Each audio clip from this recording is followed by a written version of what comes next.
حضرت موسیٰ علیہ السلام اور حضرت خضر کا قصہ اسلامی تاریخ کا ایک اہم حصہ ہے جو قرآن مجید میں زندگی کی رہنمائی کے لیے اہم مواقع کے طور پر ذکر ہوتا ہے۔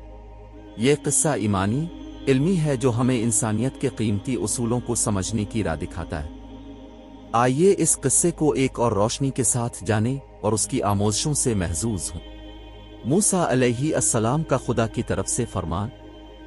حضرت موسیٰ علیہ السلام کا سفر اس قصے کا آغاز ہوتا ہے جب اللہ تعالیٰ انہیں خضر کی رہنمائی کے لیے فرمان بھیجتے ہیں۔ اس سفر کا مقصد علم و حکمت کی تلاش اور تربیت ہوتی ہے۔ خضر اور موسیٰ کا ملاقات۔ موسیٰ علیہ السلام اور خضر کا پہلا ملاقہ اس سفر کا اہم حصہ ہوتا ہے، جس میں موسیٰ علیہ السلام کو خضر کے ساتھ سفر کرنے کی اجازت ملتی۔ واقعہ دیوار کی مرمت۔ موسیٰ علیہ السلام اور خضر کا پہلا واقعہ دیوار کی مرمت کا ہوتا ہے، جس میں موسیٰ علیہ السلام کو شرط پر عمل کرنے کی ہدایت دی جاتی۔ واقعہ جوان بچوں کی قتل۔ دوسرا واقعہ جوان بچوں کی قتل کا ہوتا ہے، جس میں خضر نے ایک بچے کو قتل کیا جس پر موسیٰ علیہ السلام کو حیرانی کا اظہار کیا۔ واقعہ قوم کا سہارا۔ تیسرا واقعہ ایک قوم کے ساتھ بہترین رفاقت کی داستان ہوتا ہے، جب دونوں نے ایک قوم کی مدد کی جس کو وہ لوگوں نے راستہ نہ بتایا۔ واقعہ جہاز کی توڑ پھوڑ۔ چوتھا واقعہ جہاز کی توڑ پھوڑ کا ہوتا ہے، جس میں خضر نے ایک جہاز کو توڑ دیا۔ واقعہ بچے کی زندگی کی بحالی۔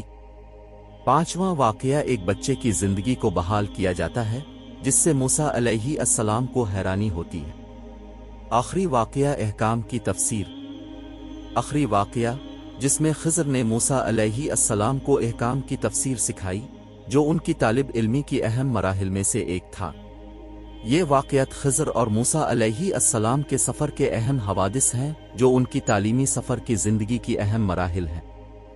ان واقعات سے ہمیں علم، حکمت اور ایمان کی اہمیت کی سبق ملتی ہے، اور ہمیں یہ بھی یاد دلاتے ہیں کہ اللہ کی راہ میں رہنما چھوٹیے کو تلاش کرنا ہمیشہ ضروری ہوتا ہے۔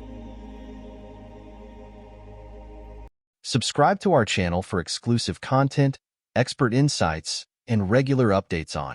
Join our community of and stay ahead with the latest updates. Don't miss out on valuable information. Hit the subscribe button now.